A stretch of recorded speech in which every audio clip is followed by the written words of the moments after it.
En el último año, el S&P 500 ha subido más de un 26% y seguramente hayas escuchado a la gente decir que esto ha sido gracias a tan solo unas pocas acciones, que son unas pocas acciones las responsables de hacer subir al índice, mientras que el resto de acciones están ahí tumbadas a la Bartola sin hacer absolutamente nada. Posiblemente te interese este vídeo porque vamos a hablar de ello, vamos a hablar de cómo desde 2015 la concentración del índice ha cambiado radicalmente y cómo ahora tan solo las 10 primeras acciones del S&P 500, que son 500 acciones, representan ya el 30% de peso del índice. ¿Qué impacto va a tener esto en tus inversiones? ¿Cómo se ha desarrollado en momentos pasados en los que ha ocurrido esto mismo? ¿Cómo se ha desarrollado en el futuro y cómo ha afectado al índice y a tus inversiones? Porque seguramente seas una persona que o te has planteado invertir, o has invertido ya, o estás invertido en el S&P 500 a través de un ETF o un fondo indexado, ya que es uno de los índices más representativos de Estados Unidos y que mucha gente considera en sus inversiones. Por tanto, esto te interesa. Vamos a ver todo ello, vamos a ver cómo hay que preocuparse por esta concentración y si realmente es un peligro y realmente cómo podemos buscar una solución a seguir invertidos en el S&P 500 pero no sufrir un impacto debido a esta concentración tan específica en tan solo 10 componentes del índice. Pero antes, por favor, te pido un me gusta, suscribirte y activar la campanita para que apoyes el canal y todos estos vídeos si te gustan y te aportan valor. Ahora sí, vamos a ello.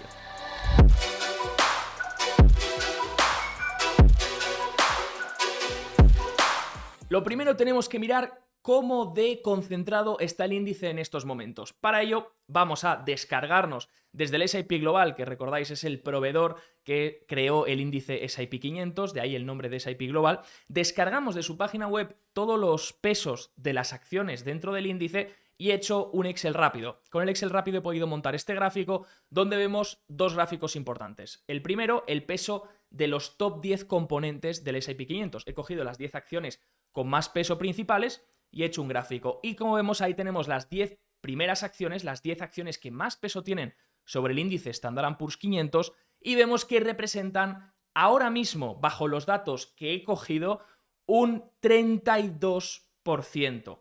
El restante, las restantes acciones, que son alrededor de 490, un poco más, ¿vale? Porque el índice no siempre tiene 500 acciones, aunque se llame S&P 500, a veces tiene 504, 503, pero el restante representaría un 68%. Así que vemos que prácticamente el 30% del índice está representado únicamente por 10 posiciones. Así que el 30% de nuestros movimientos van a depender de estas 10 acciones principales. Si miramos las 7 magníficas, que son lo que se ha dicho este año que han sido las responsables de llevar a los índices al nivel en el que están, vemos que las 7 magníficas representan un pelín menos del 30%, pero representarían en los niveles, en la fecha en la que he realizado este gráfico, que es más o menos la fecha cercana a la que he subido el vídeo, representarían casi el 29%. Una barbaridad también el peso de las 7 magníficas. ¿Ha sido siempre así? ¿Es un peso, Javier, que sea preocupante? Vamos a verlo. Aquí no tenemos el de las 7 magníficas, tenemos un gráfico, en esta línea azul nos marca el peso de los top 10 componentes del índice y lo que estamos viendo es que ahora mismo, como habíamos dicho, está en 33, yo he calculado 32, pero este gráfico tiene unas cuantas semanas, es de enero de 2024, ¿vale? Así que ya ha pasado un mes y poco, y vemos que en enero estaba en 33%, ahora está en el 32%, entonces no se ha movido mucho. ¿Y qué nos dice? Bueno, pues que desde 2015, como vemos, esta tendencia ha ido al alza. Poco a poco el peso de esas 10 principales acciones del índice ha ido incrementando. Fijaros que en 2015 estaba por debajo del 20%, alrededor del 16-15% del peso representaban las 10 principales acciones del índice y ahora representan un 33% del índice. Es el máximo que hemos visto desde 1990 y desde incluso nos tendríamos que remontar para ver un peso similar a la década de los 70 y de los 80. ¿Recordáis las Nifty 50? Pues las Nifty 50 se hicieron muy populares también en aquellos momentos, en la década de los 70, cuando todo el mundo invertía en esas 50 acciones tan grandes que se las conocía como el grupo las Nifty 50. Pues ahora tenemos un poco lo que son las magníficas. Podría ser algo similar, pero enseguida vamos a ver si hay riesgo o no. De todas formas, como vemos, en cuanto a porcentaje, en cuanto a pesos, no estamos ni de lejos en los máximos. Ha habido momentos en los que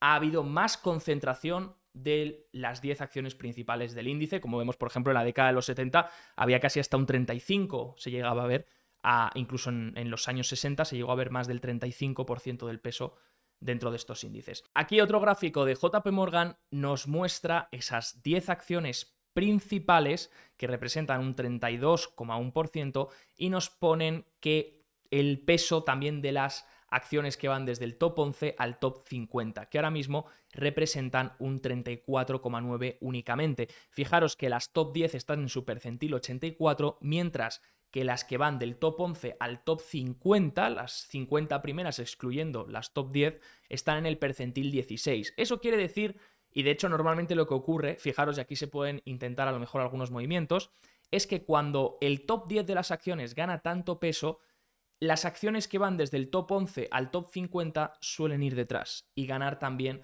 bastante peso. Por lo tanto, JP Morgan apunta a que posiblemente esas acciones, si mirásemos la composición del S&P 500, desde el top 11 hasta el top 50, pudiesen ganar un poco más de peso para alcanzar a ese top 10 que, como hemos visto, ya se ha alejado bastante y representa un 33-32% del índice en estos momentos. Por otro lado, JP Morgan también apunta a algo interesante, y es que cuando la concentración se vuelve tan grande puede llegar a producirse una especie de burbuja.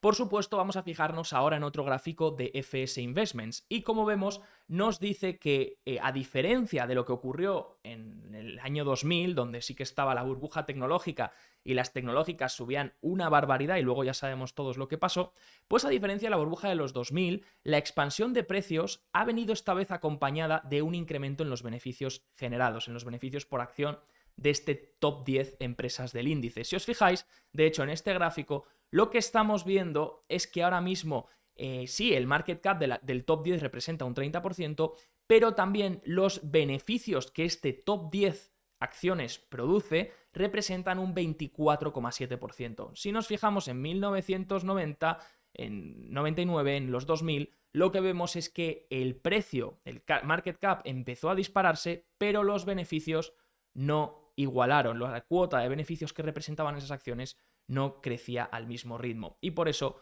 luego llegaron las sorpresas. En este caso no está pasando esto, sí que los beneficios que están obteniendo estas empresas justifican el movimiento que se está dando en la capitalización bursátil, pero también vemos, por otro lado, que esta concentración tarde o temprano tendrá que volver a niveles medios, históricamente medios, que de hecho Goldman Sachs comparte una tabla de cuál es la media. Hemos visto la gráfica, pero aquí vemos en columnas cuál puede ser la media, pues vemos que en los últimos 35 años la media del top 10 suele estar alrededor del 20% de peso del índice. ¿Es esto malo y solo ocurre en Estados Unidos y por tanto deberíamos fijarnos en otras regiones? Pues no, CNBC hace poco hizo un estudio y de hecho dijo que la concentración es todavía peor en otros países, que es algo que está ocurriendo en Estados Unidos, donde el top 10 representa el 33% del índice o 32%, pero que si miramos otros países como China, Alemania, Reino Unido, Francia o Canadá, vemos pesos mucho mayores del top 10 de las acciones de ese país. Vemos pesos que representan en Canadá hasta el 45% o en Alemania hasta el 57% en su ETF MSCI Germany, donde las 10 acciones principales tienen un 57% de peso, con incluso solo 2 acciones representando el 22% del índice, para que luego creamos que estamos diversificados, pero realmente, ojo, cuidado con estos índices que ajustan por capitalización bursátil, porque puede producirse esto, puede producirse momentos en los que estemos comprando un índice donde los pesos que estamos comprando estén muy ponderados hacia un tipo de acción o un tipo de sector. Por tanto, tenemos que siempre tener en cuenta esta concentración y revisar los pesos y las acciones que van dentro del índice. Sí que es verdad que no estoy en contra de los índices de capitalización, al revés, me gusta mucho porque aplican una ley muy sencilla en la vida, que es el principio de apostar por los ganadores y de no apostar por los perdedores. Si tú tienes un ganador, y esto lo decía mucho William O'Neill, uno de mis mentores a la hora de invertir, si tú tienes un ganador, tú tienes que apostar por ese ganador, no quitarle fuerza a ese ganador y dársela a un perdedor. No tendría sentido, sería totalmente ineficiente. Entonces, esto sería como el principio de Pareto, el 20% de las acciones te van a dar el 80% de los resultados. Y por eso estos índices de capitalización lo hacen también en el tiempo, porque son índices con un sesgo de supervivencia. Básicamente, si quieres mantenerte en el índice, tienes que seguir creciendo y si sigues creciendo te van a dar más peso en el índice. Por lo tanto, el índice va a premiar a las acciones ganadoras y darles más peso dentro del índice total. Por eso hemos visto unos movimientos tan interesantes en estos índices de capitalización, pese a que solo unas pocas acciones lo hayan empujado, pero también hay que considerar los momentos en los que estamos comprando. Y cuando la concentración es tan elevada, tener en cuenta que eso podría revertir a la media. Aquí entra otro principio de la inversión muy bueno, que es la regresión a la media. Tarde o temprano todo vuelve a su media. Por lo tanto, si esa concentración tarde o temprano baja, ¿cómo podemos evitar que eso nos golpee de lleno al tener 30% del peso en estas acciones? ¿Cómo se ha solucionado siempre todo esto? Porque es lo que alguien se estará preguntando. Javier, cuando ha llegado al pico de concentración y la concentración ha empezado a bajar, porque esto se ha producido varias veces, hemos visto antes el gráfico, fijaros que ha habido momentos en los que sí, la concentración ha subido mucho durante muchos años y ahora venimos desde 2015 subiendo esa concentración del top 10 y luego cuando ha llegado al pico, ¡pum!, ha girado, ¿no? ¿Y cómo ha girado? Bueno, pues aquí tenemos un estudio muy interesante de Goldman Sachs donde dice que post Nifty 50, que fue en esa década de los 70, y post la revolución de Internet, que fue en la burbuja.com, ¿qué pasó entre el equal weight y el market weight? Y aquí entra en escena otro índice, que es uno que se elabora en 2003, aunque aquí Goldman utiliza las métricas equal weight para sacar cómo se hubiese comportado, pero básicamente en 2003 el S&P Global lanza un índice que es el mismo índice que el S&P 500, pero equal weighted. ¿Qué quiere decir esto? Que le da el mismo peso a todos los componentes. Coge las 500 acciones y les asigna el mismo peso. Y entonces se va a comportar, estás totalmente diversificado con un porcentaje en cada una de las empresas igual en cada una de ellas. ¿Y qué ha pasado cuando se termina o se sale de estos momentos de muy alta concentración? Que fijaros, a un año vista, el equal weighted lo hace mucho mejor que el market weighted, que de hecho en la burbuja.com pierde, y el equal weighted consigue salir en positivo.